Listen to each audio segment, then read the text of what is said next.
writing songs and recording them, and playing shows with other tracks recorded onto an iPod, and so just played along to the stuff I recorded on an iPod, and then traded the iPod for some people.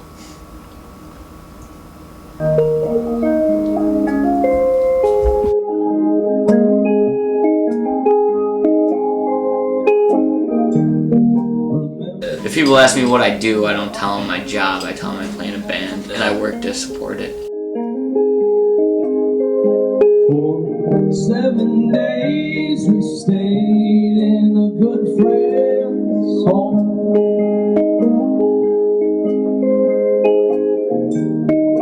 Bought everything we needed with your father's credit card. Well, the life was easy, but the living was hard. I've worked hard to eliminate stress from my life, but every time I play on stage, it's like it has to be perfect, and if it's not, it's awful.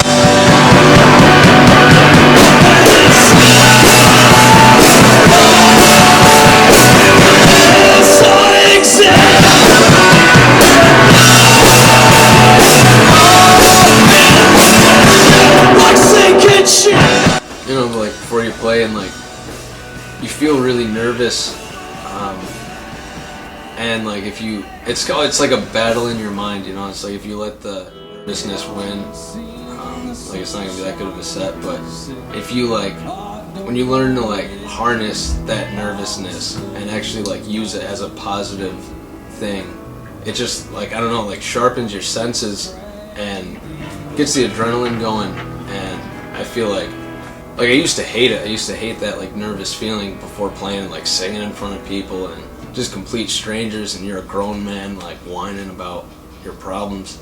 And but I don't know, when you can harness that and let it out, it's just the best feeling in the world. We're not waiting for our big break or anything like that. We're just kind of doing what we love to do. We just play what we like, and it's very reflective of all of us, each individually and as a group of friends. The most important thing about playing music is how your live show is. That should be placed so high above anything else you could be as a band, as a recorded entity, as videos of you playing, as your t-shirts, photos of you. The live show should be the only thing that matters. I love the ukulele. It's really easy to take anywhere with me. I used to ride my bike a lot before I had a car, so I could just throw the ukulele on my back. But I think I missed my chance. Another man who showed me how. It would be great to. That was the way that the money was coming in. I mean, to be paid off of something that you just do anyway. You know, you just do all the time anyway. Would be amazing. So, yeah.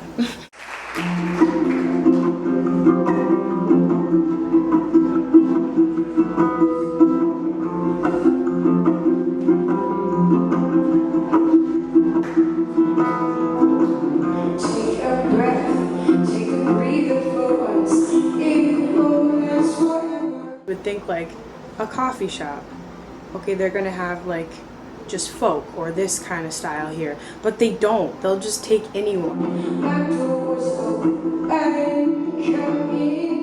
All types of different genres in Rochester, all these I'm what is noise? Noise? That's a genre? That sound that's just here, let us kick you in your teeth real quick because you weren't expecting this.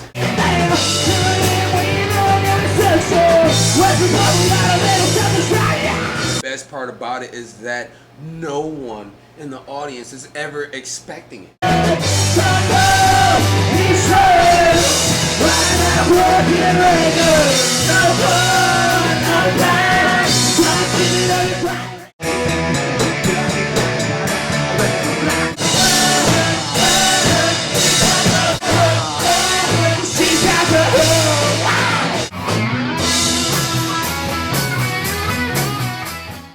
name came from my realization that I couldn't be as greedy and self-centered about the musical endeavor as I originally intended. I realized it was going to require a lot more input from everyone else involved, and I didn't know what really to call it, and I was thinking about whatever the results of all of us, whoever we may be, coming together and combining all of our influences and our talents and our attributes and characteristics and all that, whatever pours out the other end is the results of all that, and that I felt no need to take the name any farther than that. I felt that was as self-explanatory as it could get.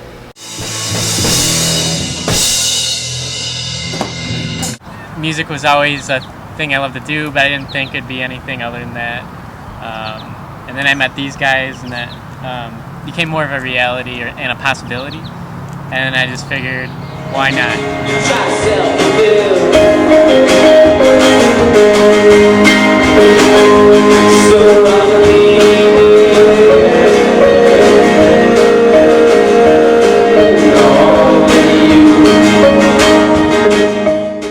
I think even more than saying like play Christian music, we play like life music.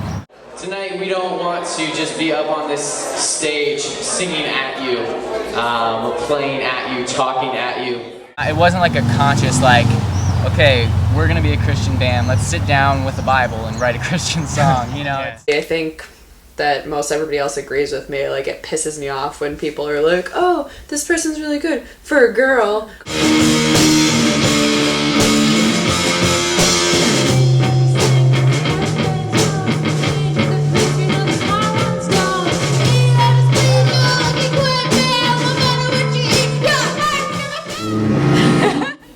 I like to think that we could play stuff that, you know, years from now, people would be like, whoa, remember that one band? Like, hey, yeah, a long time ago?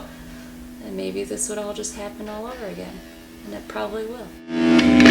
Maybe they'll watch us and inspire them to, like, get home and play on their fucking shitty acoustic guitar that they've had since they were 12 years old, collecting dust in the corner of their bedroom. And they're like, oh, maybe I'll pick this up and play it. Maybe they're really good. Maybe they never gave it a shot. Maybe they should. Maybe they shouldn't. Either way, it'll give them, like, an opportunity to do it. Or maybe, I don't know, maybe it'll just give them something to listen to other than what's on the shitty radio, you know? Ideally, as far as music goes and all that, like, I would just like to be able to support myself playing music. Like, if we had enough income coming in from, like, selling CDs and shows and all that, like, that would make me happy personally. Yeah. I don't need to, like, have millions of dollars and have some big contract and play in stadiums and just, like, bang millions of girls and do lots of coke. Like, that's not really what it's about for me, but being able to support myself playing music would be awesome. The band is just for creating music and rocking. Rocking is number one.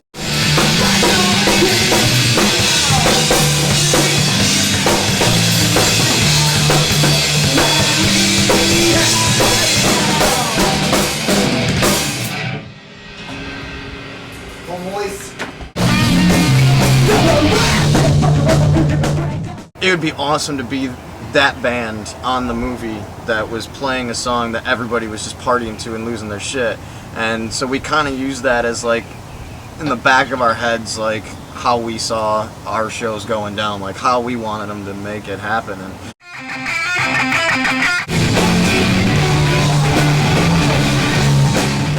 a lot of people started showing up because they wanted to see how big of a party and how much of a mess we were.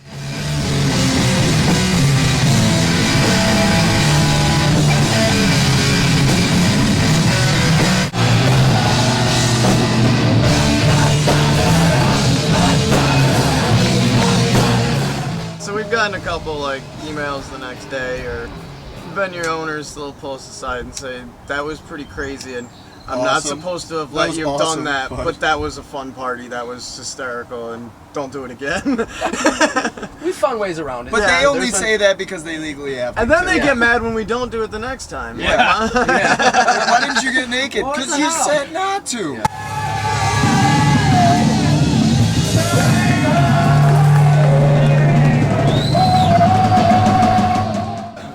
Or we'll have people that come up to us in the front and they're like, oh, you know what, this is my show, I don't want Spencer naked, blah, blah. And he'll wind up in like... Or when we told the in like a strippers... thong or or something. when we told the strippers not to get naked, and they did anyway. Anyway, yeah. And then they tied a bow around my giblet bits.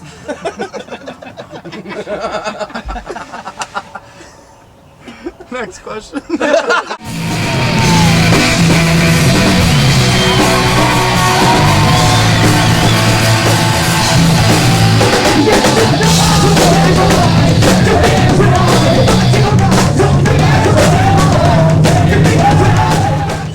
Yeah, I want that on documentation. I don't take my clothes off anymore. I don't do it.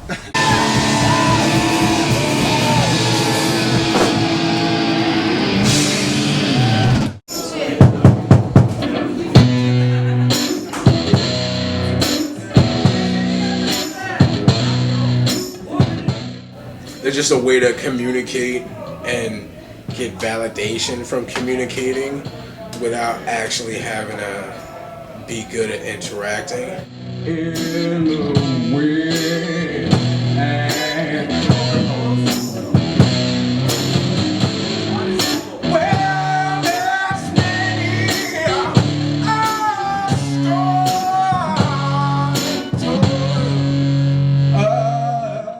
I could just spend all day practicing. If there was any way to make money just sitting in my basement, like playing scales over and over with the metronome, that would be my dream job. and the winter's long enough for a man to groove. But I'm also like really interested in just the way that people share states of mind, like abstract ideas referring to things that don't really exist in front of you, and like communicate that idea to somebody else. Used to be a shame no more. Call a hotel manager and open the door. They found a club just by the bar, and she never saw the spring she was waiting for. I just love everything intense or weird.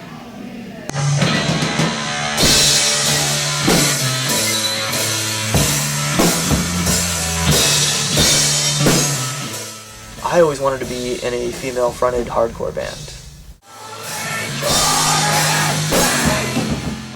So I jammed with Marcus a couple times, invited AK, and we got Lexi. She was like in London at the time, just like traveling for a month, and the three of us started practicing and writing stuff, and we were like, by the time you get here, we'll have some stuff and we'll just throw you in. And she was like, alright. And she didn't know either of those dudes. And we knew each other, but we weren't super tight, so Clam came together really sporadically.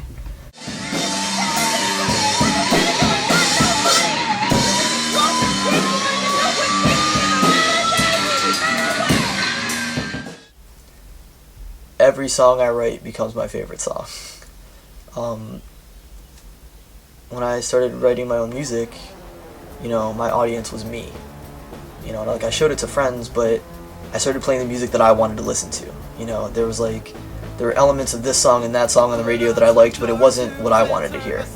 And so, I mean, some might call it narcissistic. A friend of mine did actually. He's like, I never met anybody who listens to their own stuff. Like, I know a lot of musicians who, like, by the time they're done recording something, they're sick of it, they don't want to listen to it ever again or anymore, they don't want to perform it. For me, it was always like, I can't wait to get this down so that I can listen to it, so I can rock out to it, so I can ride my bike to it, so I can thrash out to it, so I can drive around in my car screaming along to it, instead of just imagining it. I want to be at that level to where I can do music for myself, but for some reason other people like it.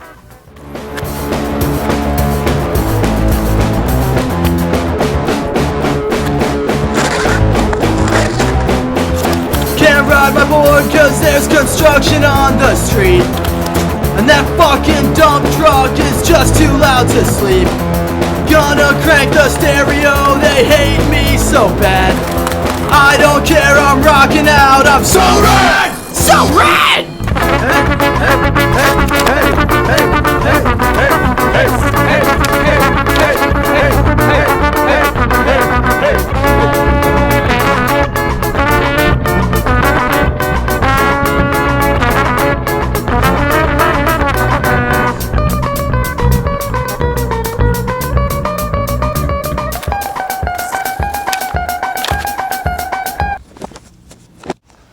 Warped Tour in the parking lot of some city when I wrote this song called Awkward Teenage Octopus, and like I wrote the whole song in 45 minutes and I didn't take it very seriously. It ended up being like one of our more successful songs. It had regular radio rotation on BER and everybody knew all the words, and it really wasn't like a pivotal event. Like it was just like another day on the road. 3, 4, 5, 6, 7, 8.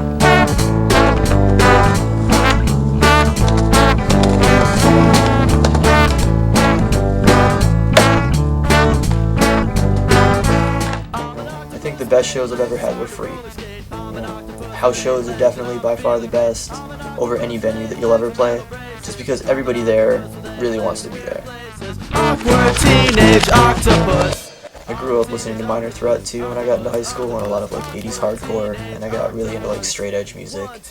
And hearing Ian MacKaye say that he never wanted to play anywhere where kids couldn't go. You know, he's like, music is for kids. Like high school kids are some of the most excited people, most passionate when it comes to music. So to have a venue where they're not allowed in so that other people can drink is like the dumbest thing ever. So in that regard, you know, I especially love house shows. Not because I support underage drinking, but because I support underage listening of music. I support everybody being able to have access. You know, not everybody has a cover charge. Not everybody has an ID on them. 6, 7, 8.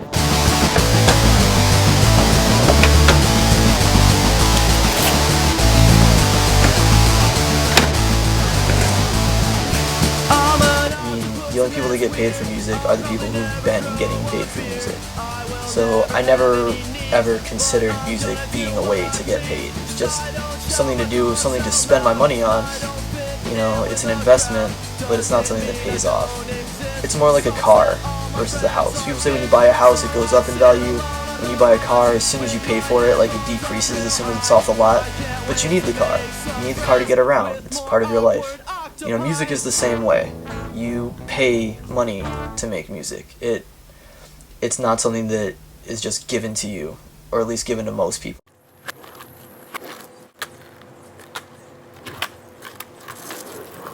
We show up to a place, and like, oh, Envious is here. Like, we don't even have individual names. Like, we're Envious. Like, that's who we are, because that's what we've become. That's what we want to be.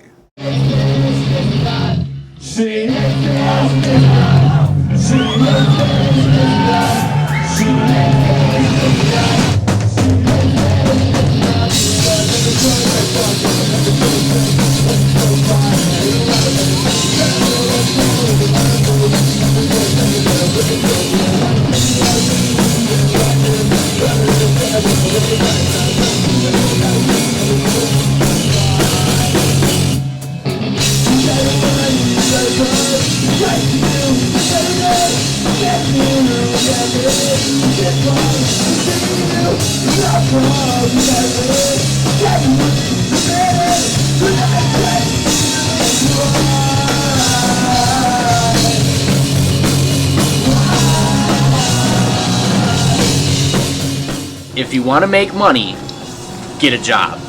If you want to be in a band, get in the van and let's go. The song is called Saltwave.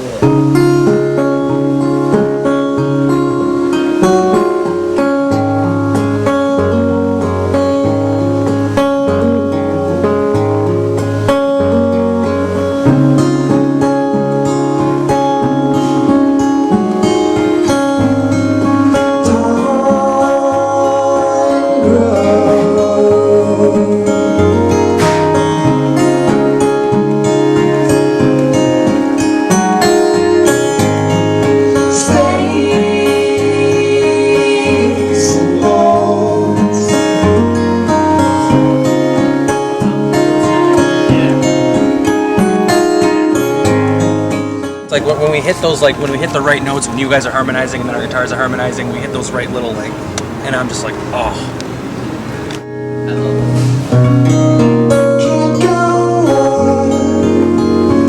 it. The words sometimes just like hit me in the belly. Strings in an orchestra or the sad passing days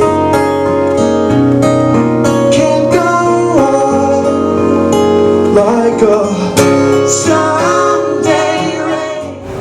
When we're up there, like sometimes it's almost like a dream state. Green wall, luminous shade.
Fun and games, like just hanging out with your best friends. It's not really.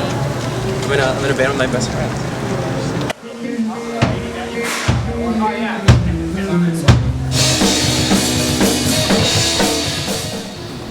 The pros is certainly the acceptance of Rochester. And I really appreciate that about Rochester, that it's very open to whatever kind of style you are. If you're good, or like, here's a spot for you, you can play. The more people that I got to know in the scene, more excited I was to go to local shows, because I knew people. I was not going to be that kid standing in the back, you know, all by myself like I was at first. I've just been trying to get to know people, really trying to just talk to people, usually at open mics. There's a lot of people interested in music in Rochester. There's a lot of people who have critical things to say, and I think some of their points are valid. But there's a lot going on here if you're not pigeonholed into one genre that you're interested in. There's just so much going on in Rochester that I feel musically nobody can say there's nothing to do. The crazy thing about Rochester is there are so many freaking open mics for a city this size. Like, there were months straight where I would go to open mics like 4 or 5 nights a week. And there were still more. It was like, yeah, you know, I've been at 4 this week. Like, I'll skip the one tomorrow, or I'll skip the one today. Just like stay in. Rochester as a city, I mean, it's a city of the arts. They're really critical about the arts here. You know, so if you're a band that's here and you got people that listen to your music and like your music, even though it may seem like it may be nothing, Rochester as a city, like I said, it's a city of the arts. If you got people that are willing to listen to you and like you here and you've got local support, that means a whole lot. Chest is pounding, hands are shaking, I begin to what am I doing? Call you honest, call it garbage, and I crown you king, give you control.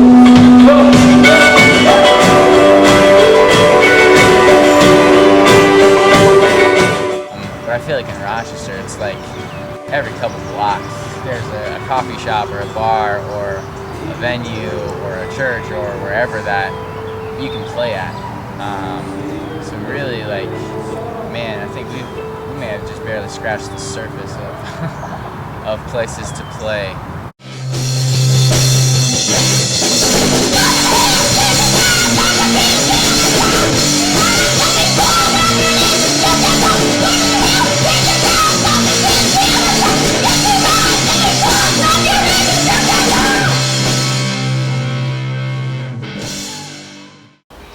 if you like indie rock, there's a ton of indie rock in Rochester, and a little bit of everything else sprinkled in. So it's a cool scene. I feel like probably an underrated scene nationally. I think there's a lot of awesome bands here that deserve to be heard outside of Rochester and might not ever be heard.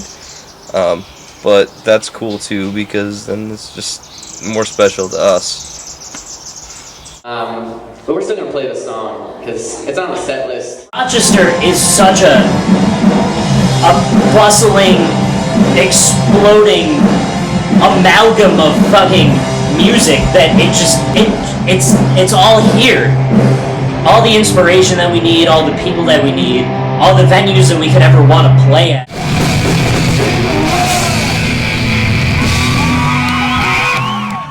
I think I don't think it's really hard to become to be well known within Rochester.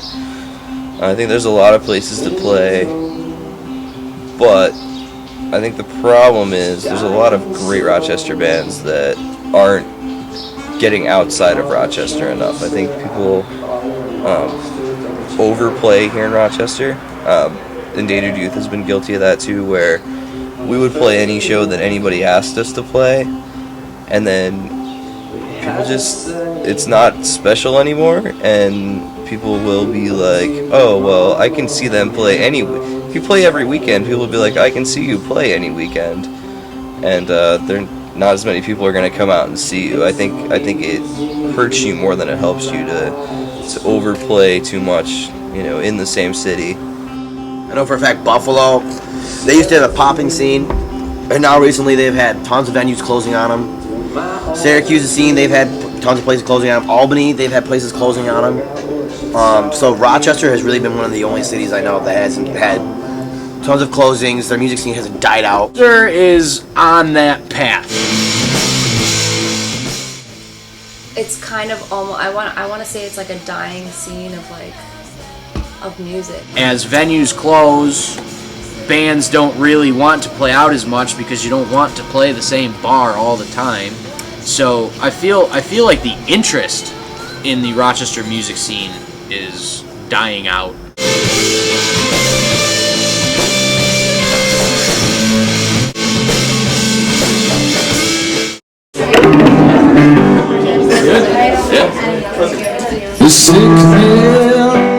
Sometimes I feel like people are picky to the shows they go to. Yeah. And people just kind of went out to try different things, different venues and stuff like that. Us included. I would go see a live band play even if I didn't like their style of music, just over piped in music from speakers, because it's just fun to watch people play music.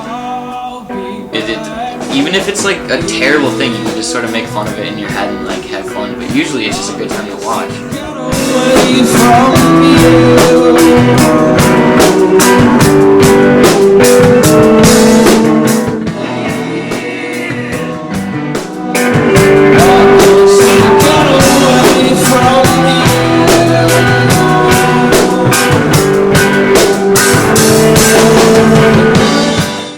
I feel like there's a lot of bands that are playing music that probably not a lot of people are hearing. You've got a song in your head by one of your favorite bands or a band that you just discovered or something like that.